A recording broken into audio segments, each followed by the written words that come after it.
안녕하세요. 예, 여러분들 이렇게 밤늦게 또 장기간 교육을 받으시기 위한 그 선택을 이렇게 과감히 해주시고, 저희는 솔직히 그동안 3일짜리 과정만 계속 운영을 해왔다가 이번에 처음 시범적으로 이렇게 한국 과정을 갖다가 한번 운영을 하게 됐습니다. 저는 국제원산지정보원의 FTA 인재개발팀장 임목삼이라고 합니다. 만나뵈서 반갑습니다. 네, 여러분들 오늘부터 시작해서 2달 동안 월화수목 저녁에 이렇게 오셔가지고 3시간씩 교육 받으시는 거 다짐하고 오신 거 맞죠? 예, 좋습니다. 이제 앞으로 이 무더위를 이 야간 교육과정과 같이 보내시게 될 겁니다. 예, 저희 뭐 원산지 정보원에 대해서는 뭐 익히 알고 계실 겁니다. 그 FTA 시대에 있어서 그 원산지 관련돼 있는 정보 수집 분석, 그것을 전문적으로 해야 될 필요성이 있어서 관세청에서 만든 그런 공공기관입니다.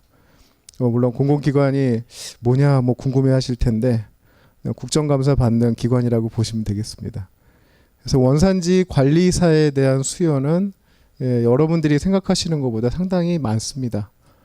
그러니까 직장을 옮기실 때 상당히 좀 편리하실 거고, 또 여기 연세 드신 분들이 조금 몇 분 계시는데 앞으로 향후에 그 가능성에 대해서도 제가 조금 말씀을 드리도록 할게요.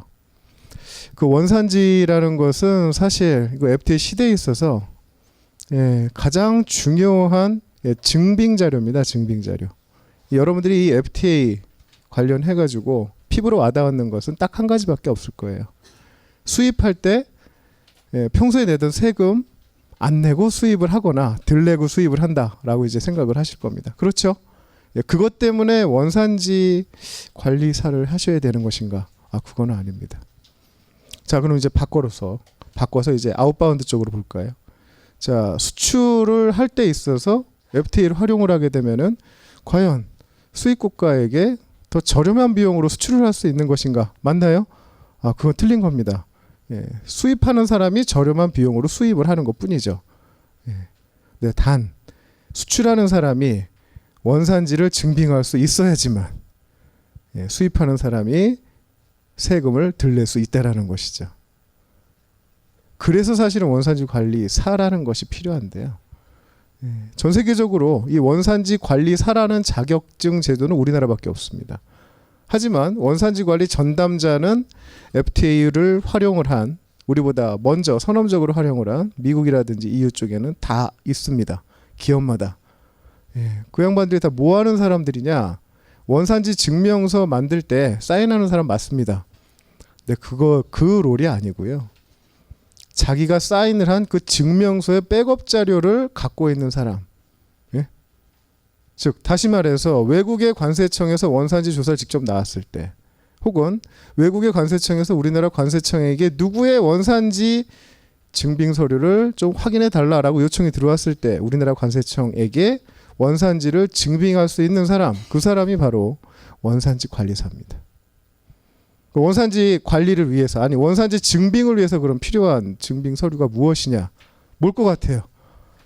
이제 오늘 우리 아주 뛰어나신 왕준영 관세사님께서 이제 수업을 하신 원산지 결정 기준, 책 갖고 계시죠? 그 원산지 기준에 해당하는 것을 충족을 한다라는 것을 입증할 수 있는 서류인데, 크게 봐가지고 뭐 HS 변경 기준, 품목 분류 변경 기준, 세번 변경 기준이라고 하지만 HS 코드가 우리 회사에 들어와가지고 변경이 됐다라는 걸 입증을 할 수 있거나, 혹은 원산지 결정 기준이 부가가치 기준이다. 우리 회사에서 어떤 작업을 해서 충분히 제품의 가격이 더 높아졌다라는 걸 입증을 하거나, 혹은 우리 회사의 원산지 결정 기준에 나와 있는 생산 공정이 충분히 이행되고 있다는 것을 입증을 하거나, 크게 보면 이렇게 세 가지거든요. 그것을 입증할 수 있는 사람이 바로 원산지 관리사여야 되고 원산지 관리 전담자여야 되고, 그 서류를 갖다 전부 다 빼곡히 갖고 있어야 되는 사람이 원산지 관리사고 원산지 관리 전담자입니다. 물론 내 회사뿐만이 아니라 우리 회사에 납품하는 회사, 내가 납품을 하는 회사의 정보까지도 다 알고 있어야 돼. 그게 무슨 정보냐? 가격 정보, 유통 정보, 그죠? 생산 공정 정보, 회계 정보, 재무정보 다 그거에 해당이 됩니다. 유사 이래로 기업에서 하나의 업무를 하는 사람이 영업 파트에서 관리하는 정보, 구매 파트에서 관리하는 정보, 회계 파트에서 관리하는 정보를 다 관리하는 그러한 사람이 없었어요. 근데 FTA 때문에 이게 새로 만들어진 거라고 보시면 되겠습니다. 여러분들은 이제 그 정보를 관리하기 위한 합리적인 그 자격을 따시기 위해서 이 자리에 계시는 거예요. 이 원산지 관리사는 일단 그러한 정보를 가지고 여러분들이 회사 내에서 업무를 하시는 겁니다. 자, 관세사하고 원산지 관리사하고 차이점을 갖다 물어보시는 분들이 상당히 많아요. 제가 뭐 지난 6월 말에 모 학회에 가가지고 발표를 했더니 대학 교수 2명이 그걸 저한테 물어보더라고요. 아주 간단합니다. 원산지 관리사는 불특정 자선인을 위해서 서비스를 하는 제3자예요. 관세사는. 원산지 관리사는 기업 내부에서 내 정보를 관리하는 사람입니다. 당사자 관계입니다. 원산지 관리사는 제3자가 아니라 당사자예요. 그런데 이러한 당사자 관계에서 업무를 지속적으로 하시다 보면 어쩌겠어요. 특정한 산업에 대한 이해를 완벽하게 하셔야 됩니다. 그래야지 원산지 관리할 수가 있거든요. 어느 회사가 어떤 식으로 어떤 물건을 수입해 갖고 와서 우리 회사에도 납품을 하는지, 그죠? 우리 회사는 어떤 공정을 통해서 제품을 만들어서 어떤 수출 기업에게 납품을 하고 내가 수출을 하는지 다 알아야 되잖아요. 자, 이런 걸 갖다 한번 10년 정도 하신다고 한번 생각을 해보세요. 우리나라 산업군 그렇게 많지 않거든요. 예, 우리나라가 그 급성장을 한 대표적인 선진 국가 중에 하나죠. 그죠? 1960년대 새마을운동부터 시작해가지고 지금 21세기에 전 세계의 무역국가 기준에서 수출입 합해가지고 이제 10대 무역국가잖아요. 뭐 9위를 하니 뭐 그러는데 일단 수출 기준으로 봤었을 때는 전 세계 5위인가 6위인가 그래요. 상당한 국가입니다, 우리나라. 예. 근데 그렇게 성장했었던 계기가 잘 되는 것만 해서 그래요. 잘 되는 것. 기초 산업이 없어요, 우리나라. 제가 지금 저희 원산지 정보원에 들어와가지고 원산지 조사를 한 3년 정도 연구팀장을 하면서 쭉 제가 파악을 해봤는데 진짜 기초 산업이 없어요. 근데 응용 산업 중에서 잘 될 만한 것들 있잖아요. 뭐 중화학이니, 뭐 전자 중에서도 반도체니, 섬유니 이런 것들이 다 잘 되는 산업 있죠. 전 세계적으로 많이 유통이 돼야 되는 것들, 그런 산업만 발전을 시킨 나라입니다. 그래서 사실 우리나라에 산업이 많은 것 같지 많지는 않은데 그러한 산업을 10년 정도 여러분들이 하시게 되면은 어떻게 되냐면은 그 산업군의 마케팅에서 얘기하는 전반기업, 후반기업을 다 여러분들이 훑을 수가 있어요. 원산지 증빙 서류, 원산지 관련되어 있는 필요 서류를 요청할 수 있는 대상이 FTA 특례법상 유통업자까지 포함되고요. 관세사에 다 포함이 돼요. 근데 이제 원산지 관리 전담자는 그런 것까지 다 염두에 두고 정보를 관리하셔야 되는 거거든요. 10년 정도 한번 계시면은 여러분들이 우리 산업에서는 원산지 관리를 어떻게 하는 것이다라고 신규 진입하는 기업한테는 다 컨설팅 하실 수 있을 거예요.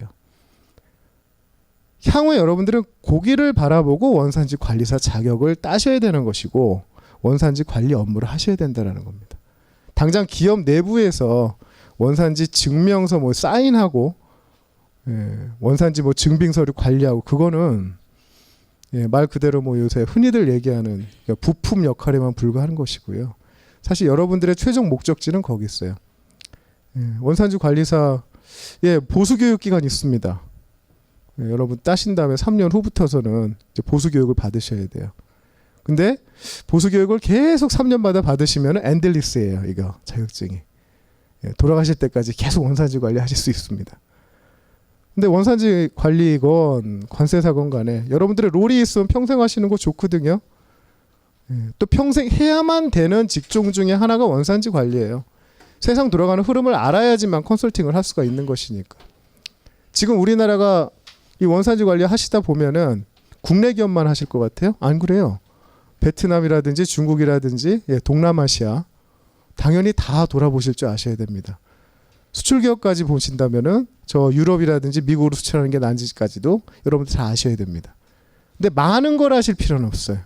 여러분들이 잘 알고 있는 그 산업에 대해서는 전문가가 되셔야 된다는 거죠. 그렇게 되면 여러분들 미래에 지금 당장은 기업 내부에서 정보를 열심히 수집하셔야겠지만 향후에는 그것이 여러분들한테 엄청난 큰 힘으로 다가올 거예요. 그게 제가 추진하고 있는 원산지 관리 관련돼 있는 국가 직무 능력 표준입니다. 이 NCS에 2017년서부터는 NCS에 따라서 직원을 뽑게끔 돼 있어요. 공공기관은 무조건. 그 지침이 올해 다 마련이 됐습니다. 그럼 뭐 일반 기업은 거기에서 제외가 될까요? 아닙니다. 일반 기업도 다 거기에 포함이 됩니다. 근데 국가가 강제는 못하죠. 권고만 할 뿐이죠. 근데 올해도 벌써 그 우리나라 대기업들 뽑는데 17%를 전부 다 NCS에 따라 뽑고 있습니다. 근데 거기에 원산지 관리를 올해 제가 넣습니다. 예. 무역 파트, 그러니까 유통 파트에 이제 이 원산지가 들어가는데 무역이 유통에 들어가 있어요. 원산지 관리가 편입이 돼가지고 올해 11월 달이면은 그 직무 정의라든지 이런 것들이 다 만들어집니다. 지금 워킹 그룹에서 그거 만들고 있어요. 예, 그래서 이제 내년 초에 이제 발표가 되겠죠. 그러면 이제 고등학교에서부터 통상을 가르치거나 무역을 가르치는 학교는 원산지 관리를 다 가르쳐야 됩니다. 그러니까 지금 여러분들은 어떻게 보면 불모지의 개척자라고 보시면 돼요. 그래서 저는 이 원산지 관리 사를 국가 자격으로 좀 몰아갈 생각입니다. 국가 자격. 물론 이제 저희가 그때는 시험 관리 못 하겠죠. 산업인력공단에서 하겠죠. 근데 여러분들은 나중에 전환 시험만 보시면 될 거예요. 그렇게 해서 여러분들의, 근데 사실 여러분들이 잘 되고자 하는 것도 물론 좋은 거지만 국가적으로 뭐 미국의 예를 들어서 뭐 말씀드리면은 CBP 같은 경우에 미국의 이제 크로스 보더 프로텍터 CBP, 미국의 관세청 그렇게 부릅니다. 관세청이라고 안 불러요. 국경관리원이라고 부르죠. 근데 거기는 관세를 통해서 세수를 확보하지 않고요. 원산지 조사를 통해서 세수를 확보를 해요. 지금으로부터 한 5년 전에 원산지 조사, 그것도 섬유만 원산지 조사를 해가지고 추징을 했는데 CBP 세수의 46%가 거기서 나왔다고 그래요. 그렇게 자기네들이 홈페이지에다 공고를 하고 있어요. 우리나라도 그렇게 된다는 얘기죠. 즉 무역의 패턴이 FTA로 갈 수밖에 없다라는 것이에요. 근데 그거 당연하죠. 시작단이니까. 거기서 몰라버리면은 나머지는 다 소용없는 게 되는 거거든요. 그리고 또 점점 통과는 전산화돼요. 예. 그래서 여러분들의 롤이 점점 더 커질 가능성이 매우 높습니다. 예. 여러분들 지금 투자하시는 이 시간, 투자 대비 효용성은 분명히 있어요. 근데 제가 참 여태까지 계속 저희가 이제 사전 교육만 했었어요. 사전 교육을 이수하신 분한테 시험을 보실 수 있게 이렇게 해드렸는데 이제 그것이 뭐 손톱 및 가시다 그래가지고 작년 4월 30일부로 폐지가 됐어요. 관세청이 폐지를 시켰죠. 그랬는데 정작 시험을 딱 봐보니까 사전 교육이 없어지니까 합격률이 점점 떨어지는 거예요. 지난 14회 시험 합격률이 9.9%였어요. 이거 참 그렇더라고요. 아니 세상에 1000명이 시험 봤는데 80명이 붙는 거예요. 올해 시험 관세사 시험 1차 시험에서도 그거보다 훨씬 높은 합격률이었는데 그죠? 그래가지고 이건 아닌 것 같다. 한국 과정을 한번 만들어서 공식적으로 한번 제대로 한번 교육을 시켜서 이 과정에 나온 사람은 전부 다 합격할 수 있게끔. 그리고 또 수강비 이거 상당히 비쌌잖아요. 그렇죠? 30만 원. 여러분들 여기 출석만 80% 잘 하시면은 환급 받으실 수 있습니다. 그죠? 대부분을 환급 받으실 수 있습니다. 그러한 것을 목적으로 해서 여러분 합격률도 높이고 그죠? 부담도 안 드리고 대신 출석만 좀 잘 해주시고 제대로 해주신다라면은 저희가 이 성과를 갖다가 뭐 국회에 가서도 좀 보고하고 관세청에 가서 좀 보고하고 그렇게 할 예정입니다. 저 개인적으로 이걸 작년서부터 준비했었어요. 이 원산지 관리사 환급 과정을. 근데 쉽지가 않더라고요. 근데 어떻게 여기 그 관세무역 연구원에 이 대표님이랑 의기투합해가지고 자 강남에서 한번 열 수 있게 이렇게 좀 말씀드려서 이렇게 되게 됐습니다. 그래서 여러분들 그 첫 기수라고 보시면 되고 제가 여기 계시는 첫 기수의 얼굴을 면면히 잘 기억을 해뒀다가 향후에 홍보하는데 열심히 또 활용하도록 하겠습니다. 뭐 궁금하신 사항이 있거나 뭐 필요한 사항이 있으시면은 물론 이제 저한테 저희 그 원산지 정보원의 홈페이지에 들어오시면은 일단 저희 조직도에도 제 이름이 나와 있지만 FTA 그 원산지 아카데미라고 하는 곳, 그쪽에 오셔도 제 이름 확인할 수 있으니까 뭐 이메일도 있고 전화번호도 있으니까 전화 주셔가지고 저 찾으시면 될 거예요. FTA 인재개발팀장 임목삼이에요. 예. 그리고 또 이 학원 쪽에서도 역시 문의를 하시면은 여러 가지 여러분들에게 편의를 갖다가 많이 봐드릴 겁니다. 예, 강의실 참 괜찮죠. 예, 여러분들을 위해서 따로 마련을 한 제일 좋은 강의실입니다. 여기 낮에 보면은 참 좋아요. 여기. 예. 어쨌든 여러분들 이왕 시작하신 거 꼭 합격을 하시는 것이 성과예요. 이 교육을 받으셨는데 합격을 못 하시면은 안 됩니다. 알겠죠? 그리고 또 한 가지 말씀드리면은 원산지 실무사라는 시험도 올해 말에 저희가 시행을 할 예정입니다. 같은 날 볼 거예요. 같은 날 11월 22일 날. 실무사는 뭐냐 하면은 고등학생들 나와서 시험 보는 거예요. 그러니까 여러분들 국가 자격으로 그걸 만들기 위해서는 이 원산지 관해서 대체 무슨 자격을 만들어야 되거든요. 그래서 그거를 갖다가 이번에 새로 시작을 하는 겁니다. 그래서 그런 거 시험도 한번 자신 없으시면은 그러실 리는 없겠죠. 84시간 공부하고 원산지 실무사 보면 안 되죠. 예, 그러실 리는 없겠지만 혹시나 떨어지시면은 그거 시험 보시면은 쉽게 합격하실 것이고, 그리고 또 한 가지 또 말씀드리면은 제가 여러분들을 위해서 뭐 이렇게 단기 속성 과정 같은 거 있잖아요. 뭐 문제풀이, 핵심 정리 그런 거를 갖다가 이제 만들 예정입니다. 그런 것도 여러분들 활용을 하시면은 나중에 자신 없으면 그거 한번 또 보시는 것도 좋고요. 또 다른 한편으로 여러분들 이 과정을 갖다가 듣고 난 다음에 리마인드가 좀 필요하신 분들이 계실 거예요. 그건 지금 저기 뒤에서 지금 찍고 있죠. 예, 그와 같이 그대로 그 강의를 갖다 찍어가지고 동영상을 갖다가 온라인 과정에 또 올려놓을 겁니다. 그것도 활용하시게 되면은 말 그대로 84시간 동안 한 2달 동안 여러분들은 이쪽 강의에 전부 다 몰입을 하시면서 시험 과정을 준비하실 수가 충분히 있을 것이라고 봅니다. 어쨌든 84시간이라는 시간 자신과의 싸움인 거는 맞는 것 같아요. 특히 세상에 월요일부터 목요일까지 7시 반에 여기 오셔가지고 그죠? 밤 10시 반까지 앉아 계시다가 집에 가는 게 쉬운 일이 분명히 아닐 겁니다. 제가 뭐 자주는 못 와도요. 저희 직원을 통해서 확인하고 일주일에 한 번은 제가 와서 여러분들 얼굴 꼭 볼 겁니다. 여러분들 저를 실망시키지 마시고 부디 좋은 결과가, 일기는 뭐든지 어느 조직이든지 일기는 잘하거든요. 일기 이게 3기까지는 괜찮아요. 그러니까 일기 여러분들 책임감 있게 이 과정을 갖다가 잘 진행을 해 주셨으면 좋겠습니다. 자, 우리 오늘 교육을 맡으실 왕준영 관세사님 소개시켜 드리겠습니다.